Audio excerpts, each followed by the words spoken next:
Comment programmer état de salaire et les bulletins de paye en Excel? Dans la vidéo précédente, nous avons déjà entamé la programmation de l'état de salaire. Nous avons eu à expliquer qu'est-ce que c'est le salaire de base. On a vu également les primes et gratifications, avantages en numéraire, primes d'ancienneté, primes de vieillesse, salaire brut. Et nous avons vu également la cotisation sociale. Ici au Togo, nous avons dit que c'est au niveau de la CNSS. Et nous avons ajouté qu'au Togo, nous avons AMU. AMU veut dire assurance maladie universelle. Son taux, c'est 10% qui est divisé en deux. 5% pour l'employeur et 5% pour l'employé. Autre élément qu'on peut voir dans notre état de salaire ici, il s'agit de l'avance, le IPP et le net à payer. Alors, si c'est sa programmation qui vous intéresse, restez jusqu'à la fin de cette petite générique.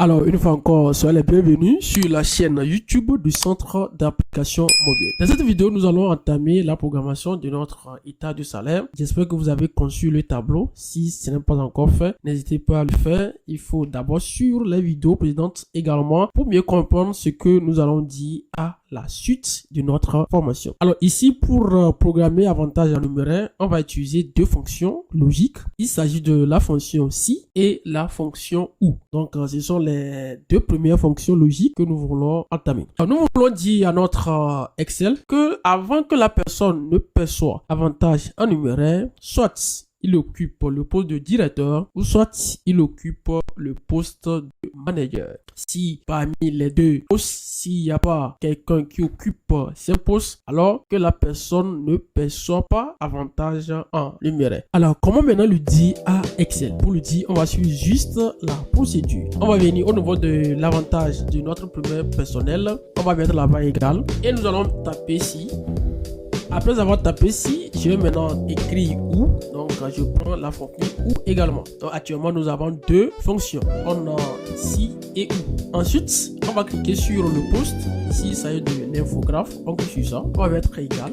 Si là où nous avons cliqué actuellement, on a mis la barre directeur. D'abord, directeur. Je vais d'abord saisir ça bien comme ça, comme le mot directeur que j'ai mis au niveau des postes. Il ne faut pas que le nom là soit différent par rapport à ce qui se trouve sur la colonne là, d'accord? On va mettre directeur, voilà, on ferme les griffes. Ça c'est la première condition. Maintenant ou, si ce n'est pas le directeur, ça veut dire qu'il va prendre l'une ou l'autre, d'accord? Donc on va prendre encore la cellule, c'est I6, on va mettre égal, griffe, soit si c'est le comptable, on met là-bas comptable, d'accord? Je ferme les griffes et je ferme les parenthèses. Ensuite je mets point virgule.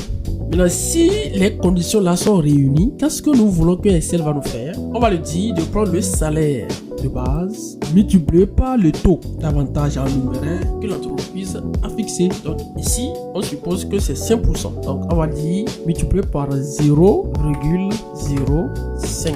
Sinon, donc si il parcourt la colonne I et qui ne trouve pas les deux noms que nous avons dit actuellement, qu'est-ce qu'il va faire? Il n'a qu'à nous prendre le salaire de base de la personne en question, multiplié par quoi? Par 0. Et nous allons fermer la parenthèse. On va mettre entrée et il nous met néant. Et parfait. Pourquoi? Parce que le poste actuel n'est pas ni comptable ni directeur. Maintenant, on va incrémenter. Nous allons incrémenter comme ça.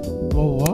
Je vais agrandir pour que ça soit visible. Parfait.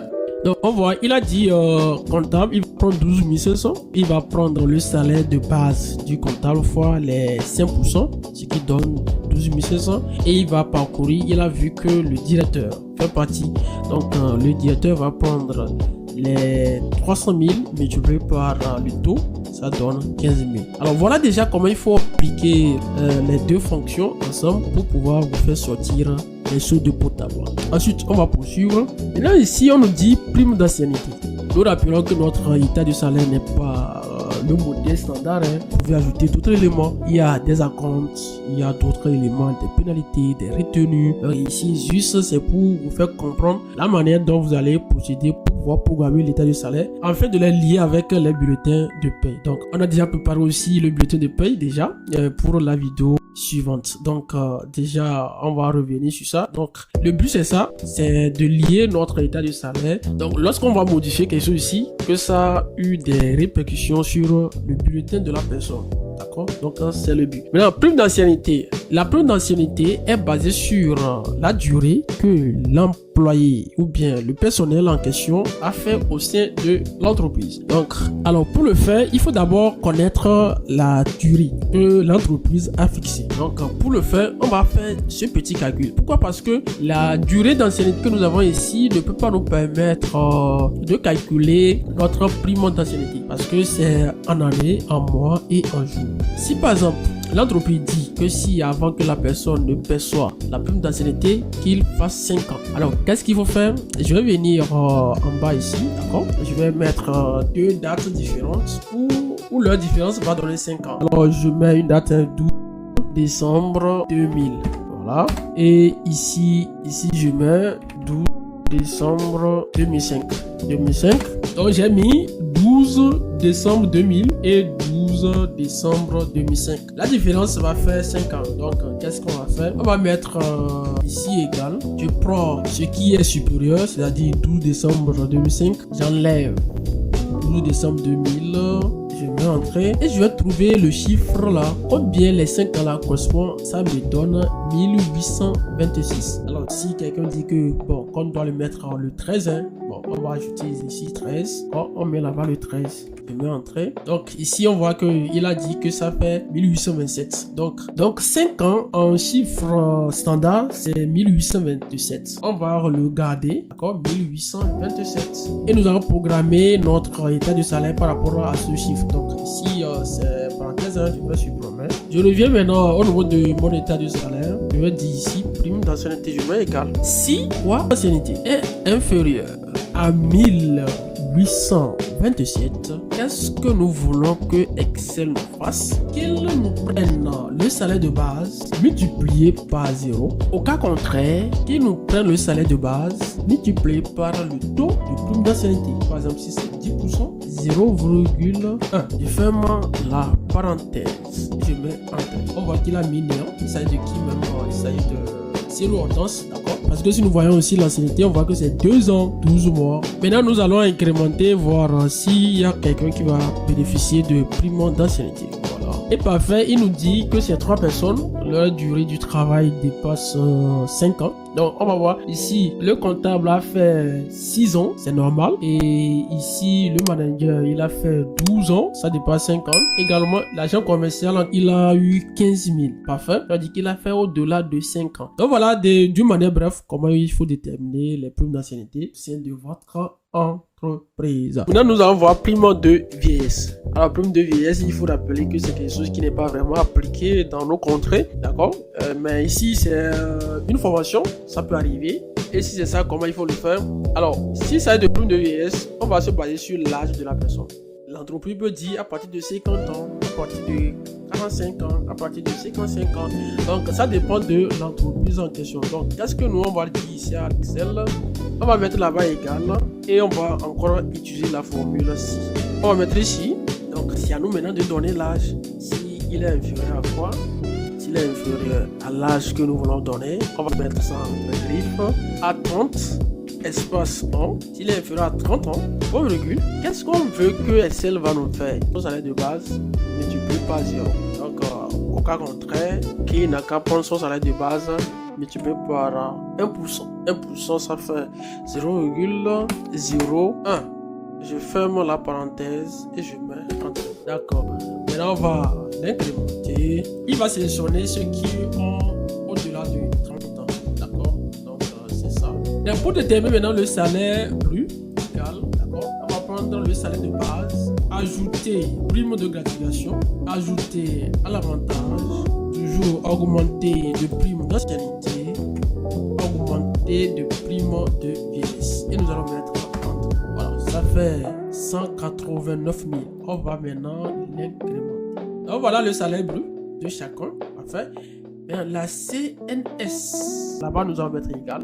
Il n'y a pas si, on va juste prendre le salaire de base, d'accord, multiplié par 22,5 sur 100.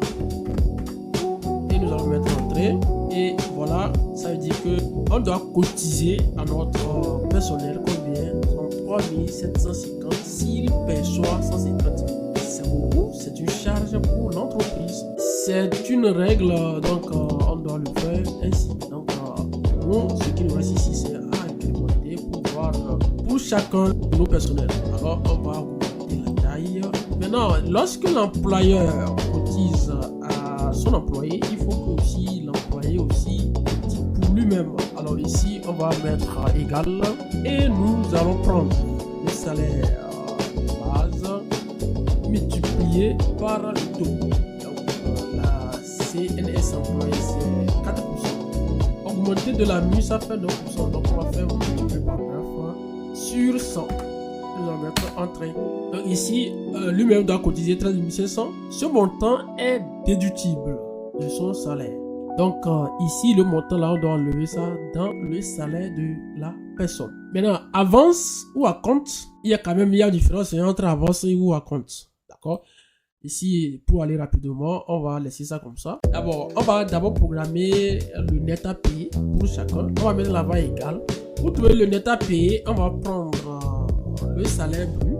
D'accord? On va soustraire la CNS employé.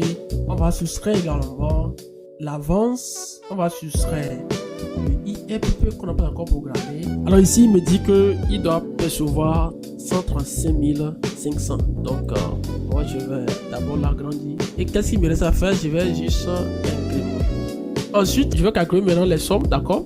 Je vais cliquer sur la formule somme ici. Et lui-même, il a ses mains juste entrée. D'accord? Et bon, je vais élargir un peu pour lui. Voilà. Je vais agrandir. Je vais incrémenter. Voilà. Donc, ici, actuellement, le net qu'on doit verser à nos employés, c'est 1 966 460. Alors, pour programmer le IRPP maintenant, selon nos contraintes, si le salaire de base annuel de la personne est inférieur à 900 000, que la personne ne paye pas le IRPP. Exonéré veut dire qu'il ne doit pas payer le IRPP. Maintenant, si ça dépasse les 900 000, ça veut dire qu'à partir de 900 000, 3 millions, il va payer maintenant 3%. Et ainsi de suite, et jusqu'à nous avons plus de 20 millions. Donc, au-delà de 20 millions, la personne doit payer 35%. Alors, comment nous on va programmer? On va diminuer ici et tout en respectant ces conditions-là. Ce n'est pas quelque chose facile, c'est pas aussi compliqué. On va juste sur ça 2, 3 et puis nous allons couper la vidéo, d'accord? Donc on va programmer ça. Je vais élargir ici un peu d'abord. Je mets égal. Si maintenant comme ici ça se base sur le salaire de base annuel, on va lui prendre le salaire de base annuel inférieur à combien? À 900 000. Je mets point virgule. Je prends le salaire de base de la personne multiplié par combien? Par 0. Je mets point virgule. Continue. Maintenant, deuxième condition. Si la seconde condition, c'est quoi? Maintenant, c'est 3 millions. Donc, je vais prendre si le salaire de base annuel est inférieur à 3 millions, point virgule, qu'il me prenne, qu'est-ce qu'il va faire? De prendre le salaire de base mensuel multiplié par le taux. Le taux, c'est 3%. Donc, on va faire ça multiplié par 0,0. Et je mets encore point virgule, je continue ici, annuel, le salaire de base annuel, c'est M6, donc on peut continuer ici, je tape M6, je mets ça M6, il est inférieur à combien maintenant? D'accord, si c'est inférieur à 6 millions, je mets 6 millions. Si c'est inférieur à 6 millions, qu'est-ce qu'il doit me faire? Je mets point virgule. Le salaire de base mensuel, ça serait L6 multiplié par combien? Par 10%. 10% ça fait 0,1. D'accord? Je mets point virgule, je continue ici. Maintenant, c'est à moi de compter le nombre de parenthèses que j'ai ouvert. On a ici, je vais fermer. Donc je le mets 14, voilà. Et voilà, je viens de calculer le IRPP en se basant sur le barème que nous avons ici. Parfait, nous avons notre état de salaire. Donc voilà déjà ce qu'il faut garder sur cette vidéo. J'espère que la vidéo vous a plu. Si c'est le cas, n'hésitez pas à vous abonner. Cliquez sur la cloche de notification pour ne rater aucune de nos vidéos que nous publions chaque dimanche. Sur ce, nous vous disons un grand merci et à plus.